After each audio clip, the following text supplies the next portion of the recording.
empezar el día de hoy con el libro de Santiago. Qué bueno que estás aquí para empezar.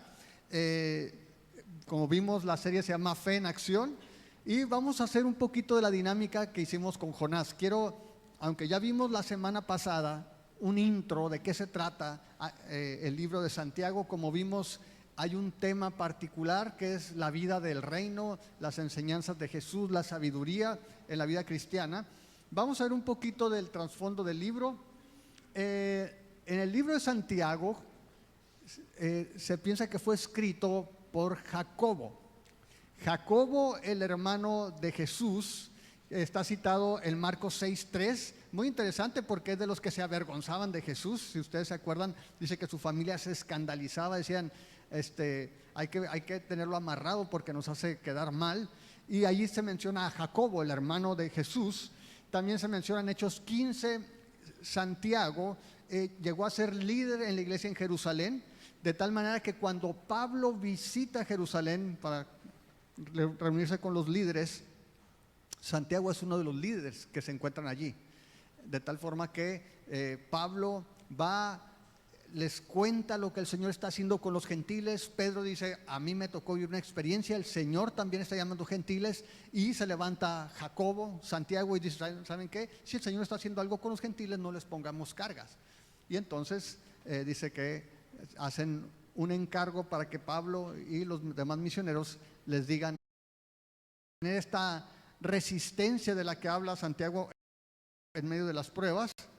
Nos va a mostrar también un contraste entre los hombres que tienen un corazón para con Dios y los que tienen un corazón dividido o que son de doble ánimo. Y nos va a mostrar también cómo la riqueza y la pobreza en general constituyen una prueba continua también para nosotros los cristianos. Así de que vamos a comenzar leyendo del verso 1 hasta el verso 11. Acompáñame por favor ahí en tu Biblia. Dice el verso 1: Santiago, siervo de Dios y del Señor Jesucristo, a las 12 tribus que están en la dispersión, salud. Hermanos míos, tengan por sumo gozo cuando se hallen en diversas pruebas, sabiendo que la prueba de su fe produce paciencia. Mas tenga la paciencia su obra completa, para que sean perfectos y cabales, sin que les falte cosa alguna. Y si alguno de ustedes tiene falta de sabiduría, pídala a Dios, el cual da a todos abundantemente y sin reproche, y le será dada. Pero pida con fe, no dudando nada, porque el que duda es semejante a la onda del mar, que es arrastrada por el viento y echada de una parte a otra. No piense, pues, quien tal haga, que recibirá cosa alguna del Señor. El hombre de doble ánimo es inconstante en todos sus caminos. El hermano que es de humilde condición, gloríese en su exaltación, pero el que es rico en su humillación, porque él pasará como la flor de la hierba. Porque cuando sale el sol con calor abrasador, la hierba se seca, su flor se cae y perece su hermosa apariencia. Así también se marchitará el rico en todas sus empresas. Ok, para empezar es importante que consideremos algo. Acuérdense que Santiago era hermano de Jesús. Así comienza: Santiago, siervo de Dios y del Señor Jesucristo, a las 12 tribus. Ahora, cuando menciona a Santiago, te decía que ahorita si vas a Marcos 6, ahí vas a ver cómo se menciona la familia de Cristo. De hecho, se menciona como parte de la familiaridad que tenía la gente con él.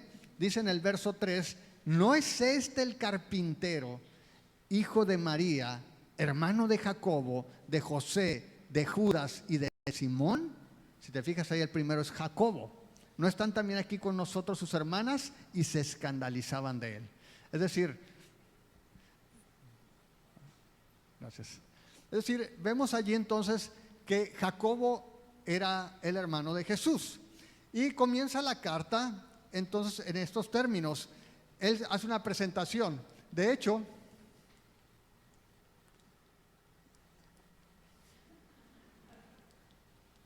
ahora sí, Mike. Decíamos que el tema es la integridad espiritual, Y una de las cosas que mencionamos, ese es un dicho de C.S. Lewis, dice, integridad es hacer las cosas correctas aun cuando nadie te está viendo, ¿no? Ok, ¿cómo podemos crecer a través del padecimiento? Bueno, allí vemos el saludo en el verso 1, del 2 al 4 vamos a ver que sin dolor no hay ganancia.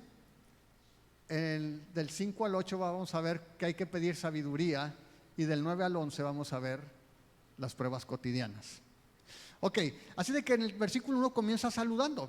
Santiago, siervo de Dios. Es interesante porque en ningún momento se presenta como hermano del Señor, porque Santiago sabía que ese lazo familiar no tenía ninguna relevancia para el trabajo que él estaba haciendo.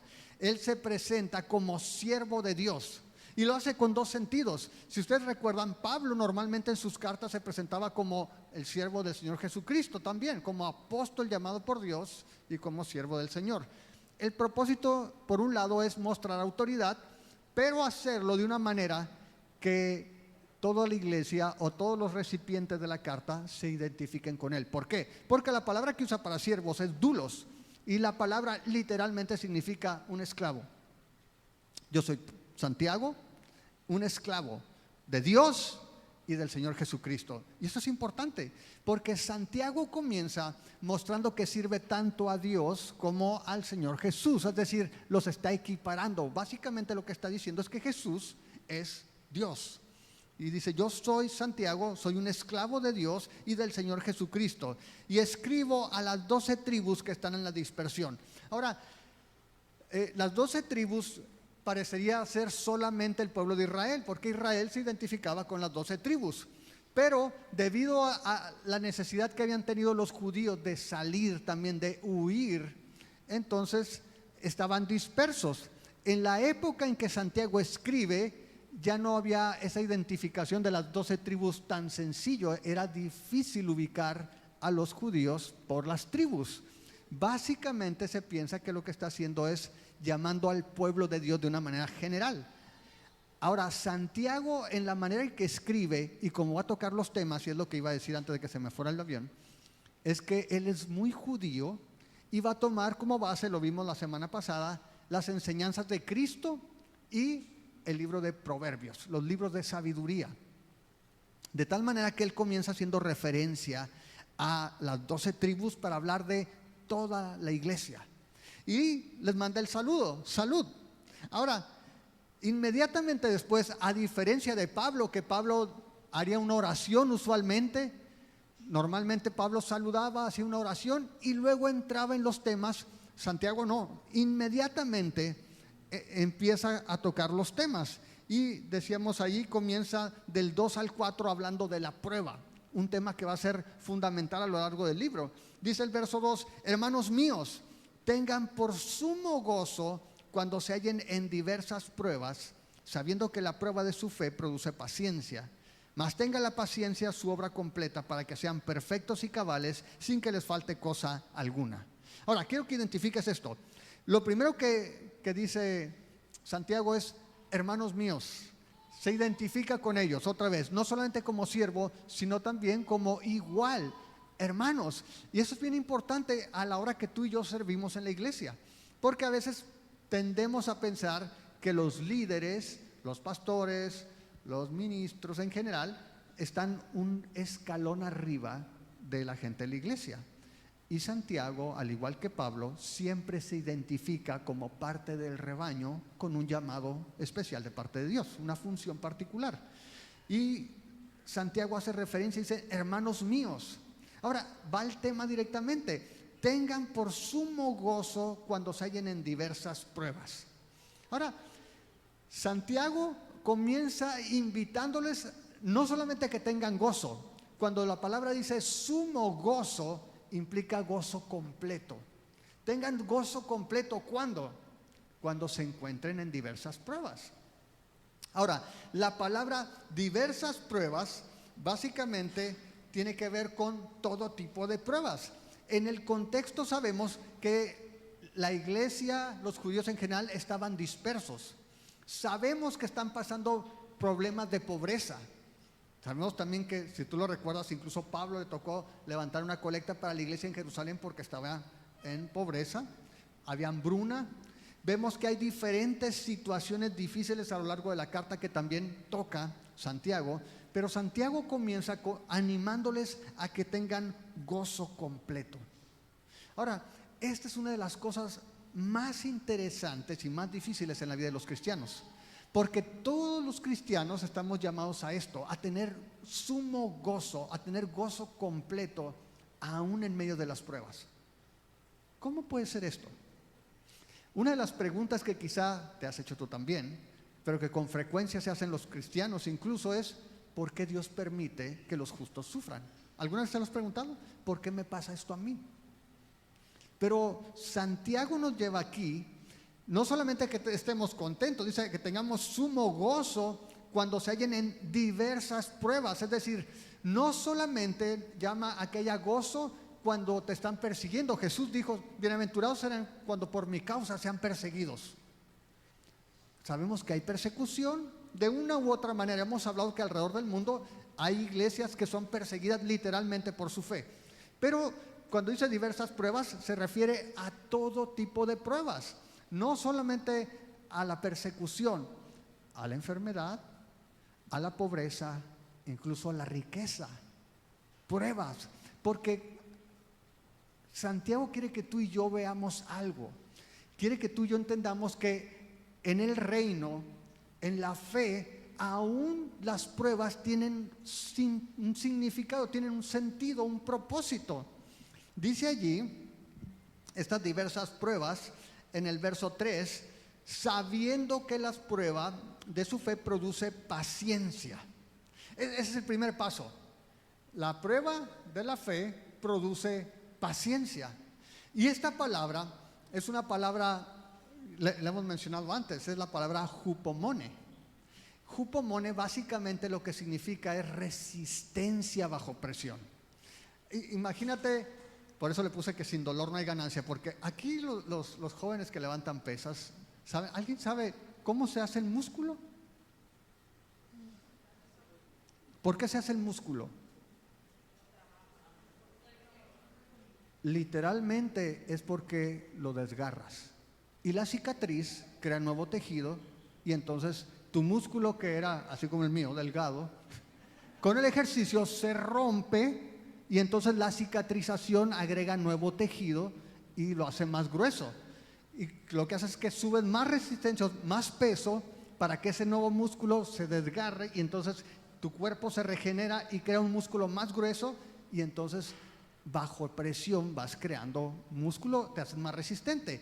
Esa es la idea. Dice Santiago: gózate porque en el Señor el sufrimiento, los problemas, las pruebas tienen un propósito: es crear resistencia.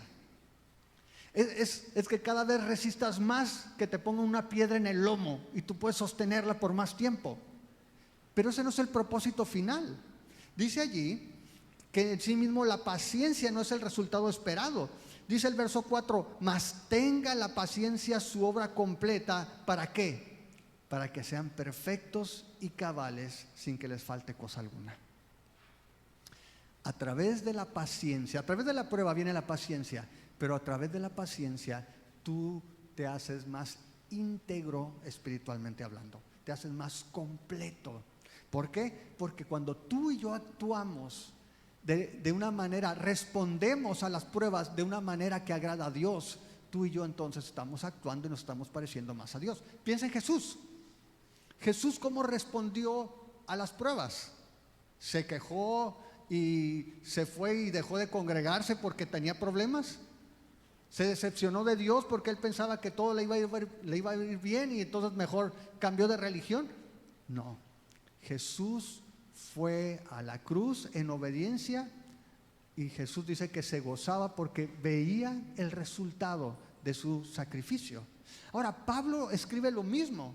Cuando habla en Romanos 5, tú te lo sabes porque es un versículo que repito hasta el cansancio, pero en Romanos 5 me gusta más la NTV. Pon Romanos 5, la NTV, por favor, desde el verso 1. Pablo nos habla que en la gracia tenemos esa posibilidad. Y quiero que veas el proceso. Fuimos declarados justos a los ojos de Dios. ¿Cómo? Por medio de la fe. Y ahora el resultado de esto es que tenemos paz con Dios, gracias a lo que Jesucristo nuestro Señor hizo por nosotros. Es decir, tú no hiciste nada, yo no hice nada, pero Cristo hizo lo necesario para que cuando tú y yo confiamos en Jesús podamos ser declarados justos. Tú y yo somos justos no porque hacemos todo a como Dios lo pide, sino porque Cristo lo hizo por nosotros. Y dice que ahora tenemos paz con Dios. Dios no está enojado con nosotros. Tú y yo tenemos armonía con Él. Cuando sabemos esto, entonces mira el verso 2. Por medio de Jesús, como pusimos nuestra fe en Cristo, ¿qué sucedió? Nos hizo entrar ¿en dónde? Este lugar de privilegio inmerecido. ¿Cuál es ese lugar? La gracia. Tú y yo estamos en la gracia.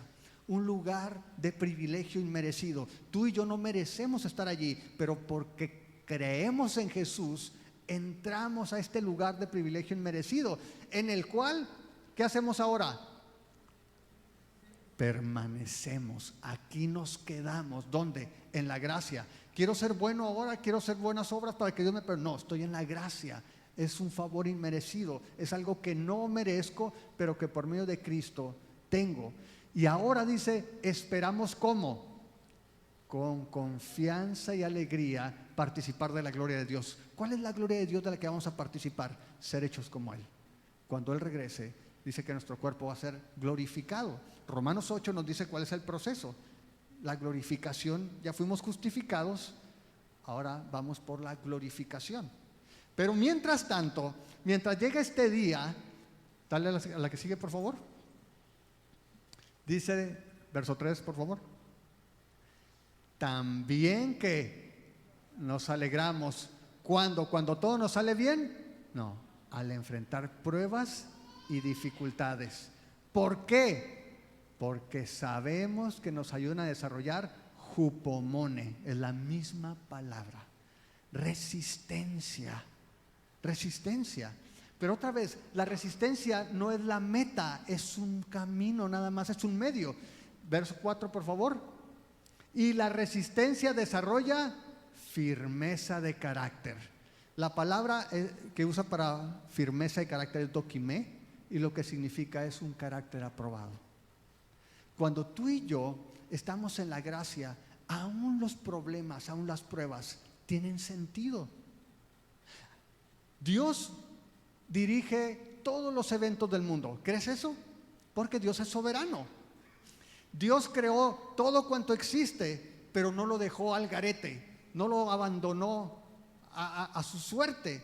Dios dirige todas las cosas con su providencia divina, y cada evento, cada situación apunta a su plan. Su plan se va a cumplir. Pero tú y yo podemos responder positivamente o negativamente a los eventos en nuestra vida. Y lo que nos dice tanto Pablo como Santiago es que no veas los problemas y las pruebas como que Dios te ha abandonado, que las veas como una oportunidad de que Dios está trabajando para que tú y yo seamos más como Él, para que tu carácter y mi carácter sea conformado al carácter de Jesús. ¿Sí puedes ver eso? ¿Sabes? Esta es la base con la que aconsejamos. La consejería bíblica lo que te va a llevar a hacer es a que veas la Escritura y entiendas que Dios usa las pruebas para que tú tengas resistencia, para que tú seas íntegro espiritualmente hablando. Y Santiago, al igual que Pablo, sabía que estas cosas se van a dar. Diversas pruebas, no es una prueba, no es una vez al año, son diversas pruebas. Y yo no sé cuál sea la que tú estés enfrentando el día de hoy, pero lo que Santiago nos está diciendo es que en el reino tú y yo podemos ver que tienen sentido. Ninguna de estas cosas pasan. Usualmente muchos cristianos crecen diciendo, ay, el diablo cochino otra vez se está metiendo la cola, ¿no? No, la Biblia dice, ahora, no me malinterpretes, o sea, el diablo definitivamente puede intervenir, pero independientemente de la fuente, Dios a lo que nos llama es a que veamos las oportunidades para que nosotros seamos formados a su imagen. ¿Sí lo ves? Y esa es una razón de gozo. Saber que podemos confiar en Dios y que aún estas cosas tienen sentido debe ser una razón de gozo. ¿Por qué? Porque el Señor quiere fortalecer tu fe. Es decir, a veces pensamos que la prueba es para ver si tengo fe, pero no. La prueba es para que tu fe sea fortalecida, para que tu fe sea desarrollada, para que tu fe sea purificada, no para ver si tienes fe. Es para formar el carácter en nosotros. Por eso dice, ok, no te quedes en la paciencia, deja que la paciencia tenga su obra completa para que seas perfecto. La palabra es teleios. Ahora, si tú recuerdas en Mateo 5:48, otra vez, Santiago conocía bien las enseñanzas de Jesús. En el Sermón del Monte, en Mateo 5:48, él da una instrucción. Ustedes tienen que ser como es su Padre, que está en los cielos. Perfecto. Sean pues ustedes perfectos, así como tu Padre que está en el cielo es perfecto. Dios es lo que quiere hacer. Acuérdate, en Romanos 8, nuevamente ves el propósito de Dios.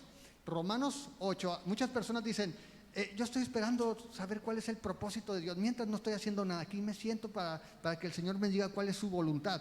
Verso 28 dice, sabemos que a los que aman a Dios, todas las cosas les ayudan a bien. Esto es, a los que conforme a su propósito son llamados, porque a los que antes conoció también los predestinó, ¿para qué? Para que fueran hechos conforme a la imagen de su Hijo, para que Él sea el primogénito entre muchos hermanos. Cambia la NTV, por favor. Pues Dios conoció a los suyos, ¿cuándo? De antemano. ¿Y qué cosa? Los eligió. ¿Para qué? Para que llegaran a ser como su Hijo, a fin de que su Hijo fuera el hijo mayor de muchos hermanos. ¿Cuál es el propósito de Dios? Que tú seas como Jesús. Ahora, no es que tú seas Dios, no, que tú tengas el carácter, que tú seas santo como Jesús fue santo, que tú seas obediente como Jesús fue obediente. Y esa es la glorificación. Sigue adelante, por favor, verso 30. Después de haberlos elegido, Dios los llamó. Cuando tú llegaste a la iglesia, cuando tú llegaste a Cristo, no fue por una buena idea. Dios te llamó. Tú respondiste positivamente para que se acercaran a Él. Y una vez que los llamó, los puso en la relación correcta con Él. Romanos 5, justificados pues por la fe, tenemos paz para con Dios. Los puso en relación correcta con Él. Y luego de ponerlos en relación correcta con Él, les dio su gloria. Y esto es lo que estamos esperando, la glorificación. Dios quiere que tú seas como Cristo y va a usar los problemas y va a usar las dificultades para que tú seas paciente. Ahora, esta paciencia no es me siento aquí y no hago nada, no, es resistencia, porque lo que quiere es que tú tengas un carácter íntegro como el de Jesús. ¿Ok? ¿Sí queda claro? Y este es el tema de la carta. Con diferentes temas o diferentes perspectivas lo va a estar tomando Santiago una y otra vez. Y ahora lo que dice Santiago, si regresas a Santiago, el verso 5, dice allí,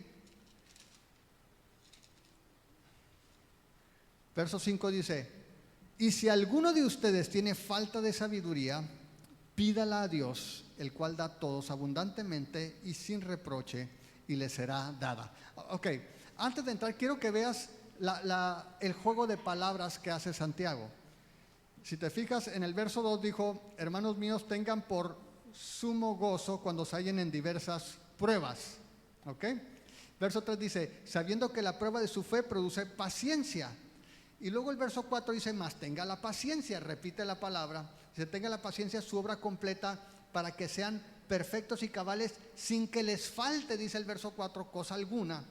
Pero mira el verso 5, si alguno de ustedes tiene falta de sabiduría, pídala a Dios. Es decir, lo que está diciendo Santiago es, ok, tú tienes que responder positivamente, con gozo, porque tú estás confiando en que Dios tiene control de todas las cosas y de que Él va a usar estas situaciones para fortalecer tu carácter. Pero para eso necesitas sabiduría. Para estar completo, sin que te falte nada, para ser íntegro, necesitas sabiduría. Ahora, La semana pasada en la introducción vimos que la sabiduría es un tema recurrente también en el libro de Santiago y tiene esta perspectiva del Antiguo Testamento. Si vas al libro de Proverbios, ve a Proverbios 2, por favor, y vamos a ver cómo la sabiduría es muy importante. En el Antiguo Testamento vas a hallar continuamente referencias a la sabiduría, porque la sabiduría en el contexto judío no la usabas en la vida de la iglesia solamente. La sabiduría era que tú aprendieras a vivir bien, a vivir en la vida cotidiana. Por eso cuando tú lees Proverbios, te da cosas, a veces dices tú, oye, qué sencillo que te diga, no le contestes al necio en su necedad, ¿no? Te habla del día a día. Y dice en el capítulo 2, hijo mío, si recibes mis palabras y mis mandamientos guarda dentro de ti, haciendo estar atento tu oído a la sabiduría, si inclinas tu corazón a la prudencia, si clamas a la inteligencia y a la prudencia das tu voz, si como a la plata la buscas y la escudriñas como a tesoros, entonces entenderás el temor de Jehová. ¿Y qué dice el verso 5, la segunda parte? Hallarás el conocimiento de Dios, porque Jehová da la sabiduría y de su boca viene el conocimiento y la inteligencia. Ahora, la Biblia nos llama a que busquemos sabiduría. No es lo mismo ser sabio que saber mucho. ¿Estás de acuerdo? Hay gente que puede recitar la Biblia de memoria y son unas papas para tomar decisiones. La sabiduría tiene que ver con el discernimiento para ver cómo vivir de tal manera que agrades a Dios. Por eso dice allí, en el versículo 7, dice, Él provee de sana sabiduría a los rectos. Fíjate, es la práctica, es escudo a los que caminan rectamente. Es el que guarda las veredas del juicio, preserva el camino de sus santos. Entonces entenderás justicia, juicio y equidad y todo buen camino. Cuando la sabiduría entre en tu corazón y la ciencia fuera grata a tu alma, la discreción te guardará, te preservará la inteligencia para librarte del mal camino de los hombres que hablan perversidades, que dejan los caminos derechos para andar por sendas tenebrosas, que se alegran haciendo el mal, que se huelgan en las perversidades del vicio, cuyas veredas son torcidas y torcidos sus caminos. Y se sigue leyendo, dice el verso 16, hasta de las malas mujeres te libra eso, jóvenes. La sabiduría de Dios te libra de las malas mujeres. Dice el verso 16, serás librado de la mujer extraña, de la ajena que halaga con sus palabras, la cual abandona al compañero de su juventud y se olvida del pacto de su Dios. Santiago sabe y está enfatizando que necesitamos la sabiduría de Dios para vivir una vida que agrade a Dios. Y dice, si te falta, tú puedes acercarte a Dios y pedirla, y Él te la va a dar abundantemente y sin reproche. Es decir, esta sabiduría no la adquieres por tu cuenta. Dice allí el verso 5, si alguno de ustedes tiene falta de sabiduría, pídala a Dios, el cual da a todos abundantemente y sin reproche, y le será dada. Ahora, lo que está diciendo básicamente está enfatizando la enseñanza de Jesús. Jesús fue el que dijo que pidiéramos, que oráramos y que íbamos a recibir. Jesús fue el que dijo, Mateo 21, ¿se acuerdan con la higuera? Que si orábamos creyendo, íbamos a recibir lo que pidiéramos. Ahora, no te vayas con la finta. No estoy hablando de pídelo y recíbelo, ¿no? Dice Mateo 21, respondiendo Jesús les dijo, de cierto les digo que si tuvieran fe y no dudaran, no solo harán esto de la higuera, sino que si este monte dijeran, quítate y échate en el mar, será hecho. Y todo lo que pidan en oración creyendo lo recibirán. Ahora, la Biblia no enseña que es, pide tu casa nueva, pide tu carro nuevo, pide y todo lo vas a tener. ¿De qué estamos hablando? Sabiduría. Estamos hablando de aquellas cosas que están en la voluntad de Dios para que tú y yo crezcamos. Ahora, Dios es bueno y te puede dar un carro, una casa y todo, sí. Pero no se trata de eso. Primariamente el enfoque es pide lo que necesites para crecer espiritualmente, porque Dios es bueno y Él te va a dar todas las cosas que pidas conforme a su voluntad. Así de que pide y Dios es un buen padre. Ve a Mateo 7.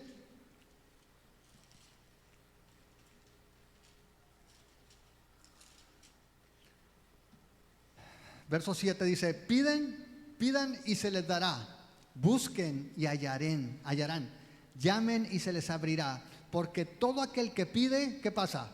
Recibe, y el que busca, halla, y al que llama se le abrirá.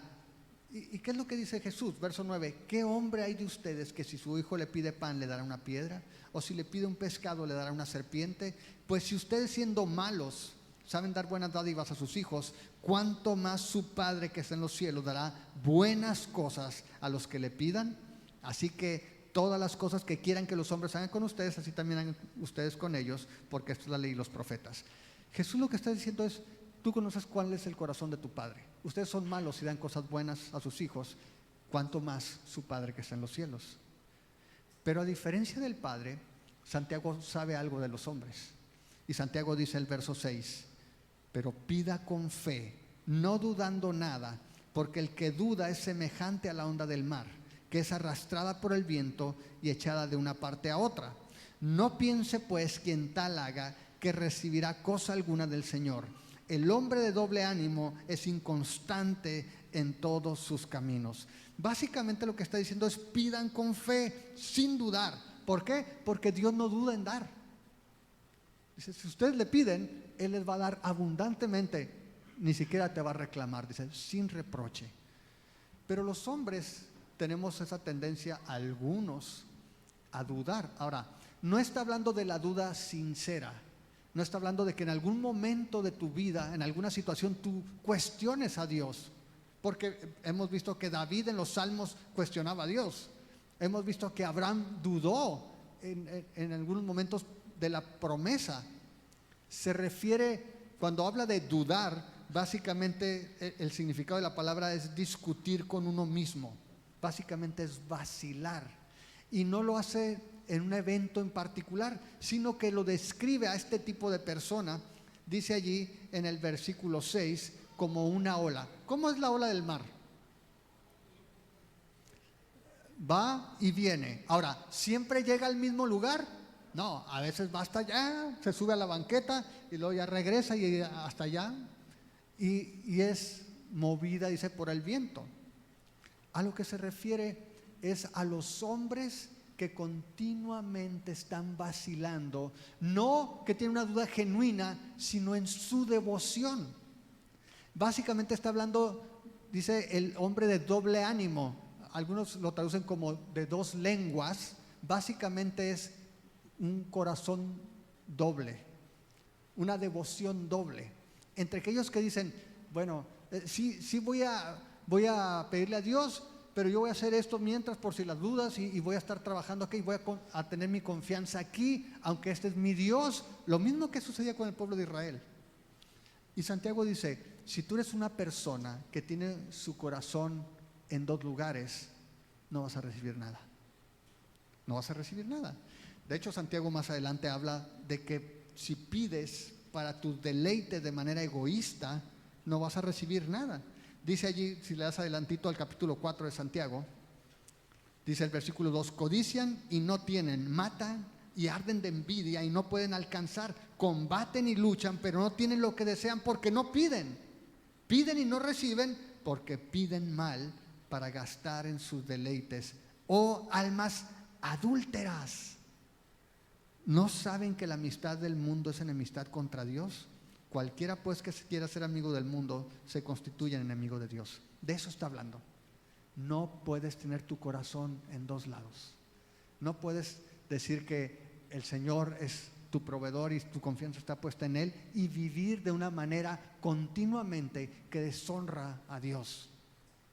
Y por eso hablamos del tema de integridad espiritual. Que seamos consistentes. Está hablando de que tu vida se mueva por una sola devoción. Y continuamente hemos hecho esta pregunta: ¿qué es lo que te hace levantarte en las mañanas? ¿Qué es aquello en lo que inviertes tu vida? ¿Qué es aquello que te emociona, te anima y te mueve durante el día? Si no es Dios, es un ídolo. Si no es Dios, agradarlo a Él, adorarlo a Él, entonces estás adorando a un falso Dios. Puede ser tu trabajo, puede ser tú mismo, puede ser alguna otra persona, puede ser la riqueza, puede ser tantas cosas. Pero lo que está diciendo Santiago es, si tú tienes un corazón puesto en dos partes, no esperes recibir nada de parte de Dios. ¿Por qué? Porque lo que Él está buscando es que seas coherente en tu vida. Y de eso está hablando. Dios solo responde a una vida de coherencia cuando vivimos con un propósito único en integridad espiritual. Y Él refiere a este hombre como una ola. Estas personas no tienen un ancla. ¿Te acuerdas lo que dice el autor de Hebreos en Hebreos 6, 19? Ahí atrásito. 6:19 dice, si te vas desde el versículo 18, para que por dos cosas inmutables en las cuales es imposible que Dios mienta, tengamos un fortísimo consuelo los que hemos acudido, mira aquí, para asirnos. ¿Sabes lo que es asir? Es abrazarte, asirnos de la esperanza puesta delante de nosotros. Dale, por favor. La cual tenemos como que segura y firme ancla del alma, que penetra hasta dentro del velo. Cuando tú te abrazas a esta esperanza, estás anclado al cielo, hasta dentro del velo donde Jesús entró. Pero si tu devoción, si tu amor, si tu esperanza no es el Señor, entonces dice que eres como una ola. ¿Cuál es tu amor el día de hoy? ¿Cuál es tu devoción para mañana? ¿Qué es lo que vas a perseguir pasado mañana? Y sabes, y lo digo con mucho amor, particularmente a los hombres. Escucho continuamente personas que dicen, es que no sé qué hacer. Haré esto o haré lo otro. Voy para allá o voy para acá. Estudio esto, estudio aquello. Trabajo aquí o trabajo allá. Hago acá o... Digo, ¿qué es lo que quieres? Porque cuando tú amas al Señor, tu prioridad va a estar basada en agradarlo a Él. Y no vas a tener estos conflictos, o por lo menos no de manera frecuente, porque tienes una sola devoción, porque tienes una sola pasión, porque has decidido poner tu corazón en un solo lugar. Pero cuando eres como las olas, pues vas de aquí, vas para allá, y si vienes a la iglesia y luego te vas un mes, y luego apareces y luego te vas otro mes, y luego vienes una semana así, otra semana ya te perdiste, porque no sabes lo que quieres, porque no tienes un ancla, porque no estás afirmado en algo. Santiago dice, no esperes recibir nada así, no eres congruente, no eres coherente, no sabes dónde está tu corazón. Y eso lo toma del Antiguo Testamento, no es algo que solamente está hablando aquí. Si vas al Salmo 119, el salmista, vete al 119:2 por favor, Mario. El salmista dice, mira, bienaventurados los que guardan sus testimonios. ¿Cómo le buscan? Con todo el corazón. Si buscas a Dios con la mitad de tu corazón, con un tercio de tu corazón, olvídate esta palabra. No vas a ser feliz ni dichoso. Porque cuando tú tienes una parte de tu vida en Dios, una parte de tu corazón, siempre va a haber una insatisfacción con la otra parte. Siempre vas a estar en la incoherencia, esquizofrenia espiritual. Digo, Dios es mi Señor, pero vivo haciendo cosas que digo, ¿por qué hago esto? Por eso no somos coherentes. Bienaventurados los que guardan sus testimonios y con todo el corazón le buscan. A eso somos llamados. Deuteronomio 6, ¿se acuerdan? El Señor tu Dios uno es y lo vas a amar con todo tu corazón, con toda tu alma, con toda tu mente, con todas tus fuerzas. Ahora ve el Salmo 12, por favor, el contraste, Salmo 12, verso 2. Dice allí, habla mentira cada uno con su prójimo, hablan con labios lisonjeros y ¿con qué? Con doblez de corazón. Ah, sí, es muy buena onda tú. Ese es de lo peor, ¿no? Un corazón doble. Santiago dice, ¿tienes falta de sabiduría? Ya la tienes, pídela. Dios te la va a dar abundantemente y sin reproche, pero pídela creyendo, es decir, siendo congruente. viviendo de una manera que corresponde a alguien que pone su confianza allí. De hecho, mira la confirmación allí, dice el verso 8, el hombre de doble ánimo, ¿cómo es? Inconstante, ¿en dónde? ¿En la iglesia? En todos sus caminos, en todos sus caminos. Santiago. En todos sus caminos. El hombre de doble ánimo es inconstante en todos sus caminos. Así de que no está hablando solamente en la vida de la iglesia. Está hablando que cuando tu corazón está dividido, siempre vas a estar, hago esto o hago lo otro, hago aquello o hago esto. Ahora, dice allí el versículo 9, el hermano que es de humilde condición, gloríese en su exaltación, pero el que es rico en su humillación, porque él pasará como la flor de la hierba, porque cuando sale el sol con el calor abrasador, la hierba se seca, su flor se cae y perece su hermosa apariencia. Así también se marchitará el rico en todas sus empresas. Ahora, lo que está haciendo allí, aparentemente no hay conexión con los temas, si te vas al versículo 9, pero acuérdate, estamos hablando de la prueba. Y una de esas diversas pruebas es la pobreza. Y lo que está diciendo Santiago es, estás pasando pobreza, ahorita estás pasando dificultades económicas.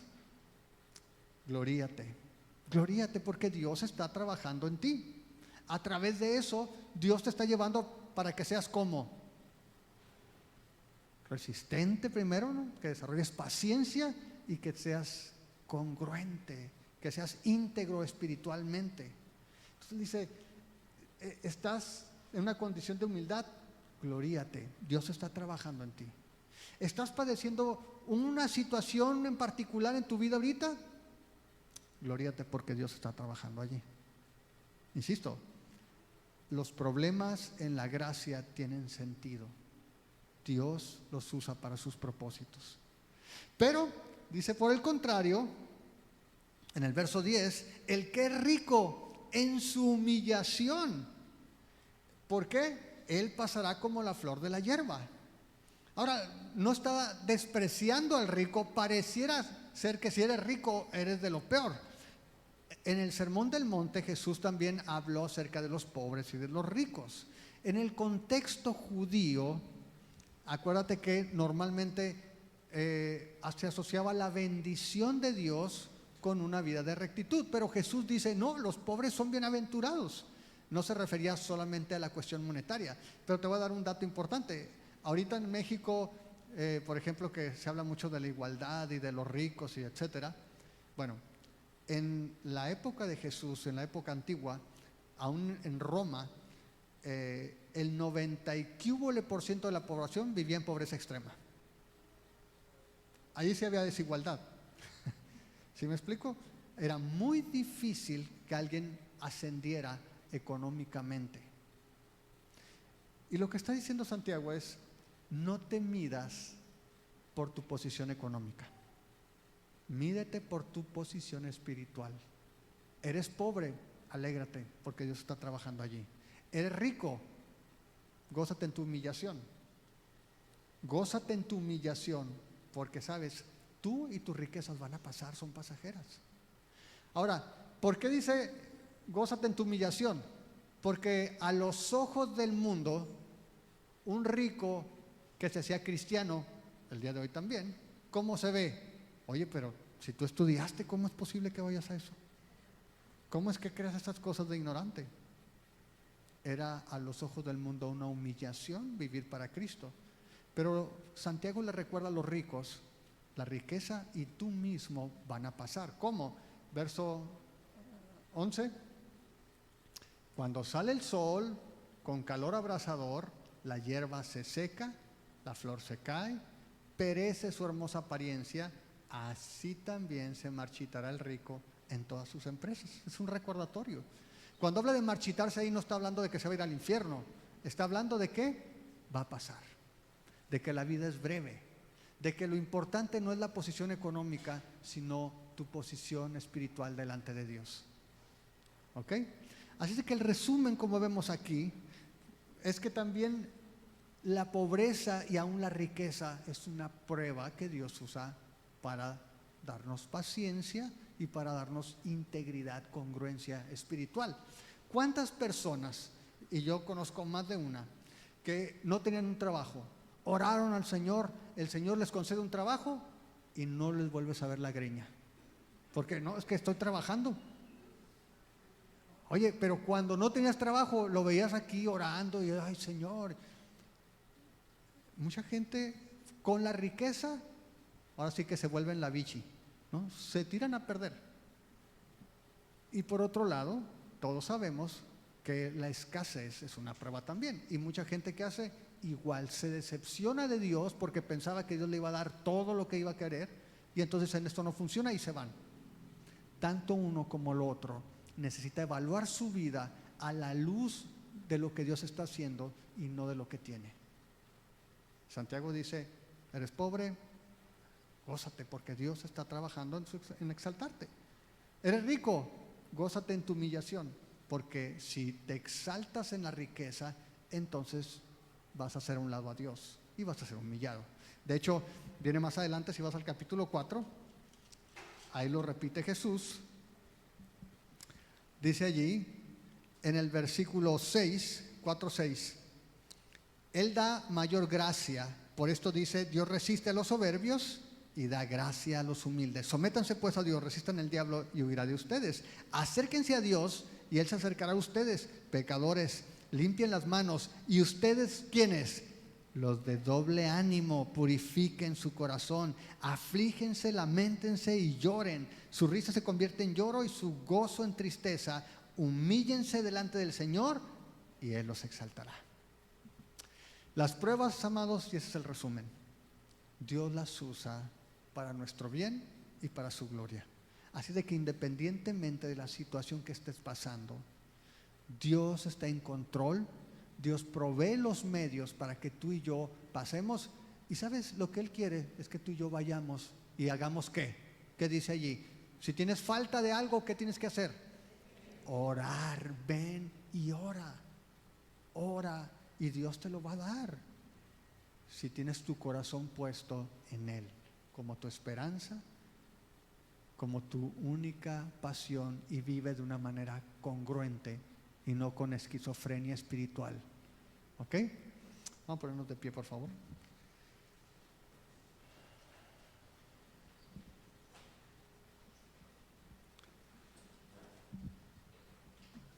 No se asusten, esta fue la introducción. No va a ser así el otro miércoles. Vamos a orar. Padre, te damos muchas gracias, Señor, porque sabemos que a través de tu palabra tú estás trabajando en nosotros. Tú nos has llamado a cada uno de los que estamos aquí, a cada uno de los que hemos creído, Señor, en el Evangelio, para que seamos conformados a la imagen de Jesús. Señor, y tú conoces la lucha de cada uno de tus hijos.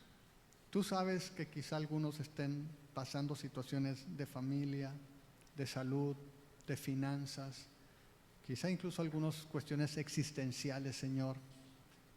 Algunos no conocen su propósito, su plan. No lo sé, pero tú lo sabes. Señor, que el día de hoy puedan encontrar en ti la confianza, esa paz de la que habla Pablo cuando dice que estamos en paz con Dios. Que ellos puedan descansar en este lugar de privilegio en el que estamos, que se llama gracia. Señor, es un privilegio inmerecido, pero es por causa de Cristo que hemos entrado a este lugar. Y aquí permanecemos, Señor.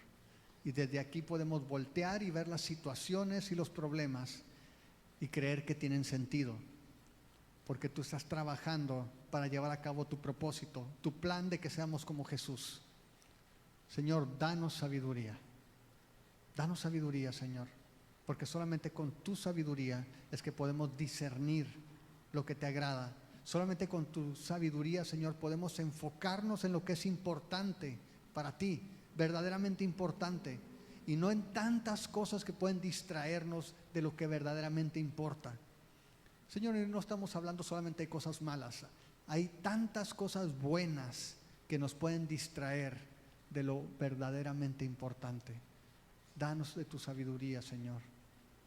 y ayúdanos a vivir de una manera que sea coherente, que seamos íntegros, que podamos vivir aquello que hablamos, aquello que predicamos, aquello que leemos en tu palabra, que no seamos oidores olvidadizos de tu palabra, Señor, sino que podamos vivir para agradarte a ti, porque para eso nos has formado, para eso nos has llamado, para eso, Señor, nos has puesto en esta relación correcta contigo. Y te pedimos para que tú des fortaleza, Señor, a cada uno de tus hijos, que tú les des la paciencia y que la paciencia lleve ese fruto, tenga su obra completa, para que ellos sean completos, perfectos, Señor, que no les falte ninguna cosa. Oh Señor, te damos gracias porque podemos descansar sabiendo que tú eres fiel, porque sabemos el Padre que tenemos en ti, un Padre que es bueno y que da todo lo que sus hijos necesitan. Señor, que podamos descansar en esa confianza de que tú eres bueno, de que tú siempre cumples tu palabra y que podamos vivir para darte la gloria a ti. Te lo pedimos en el nombre de Jesús. Amén.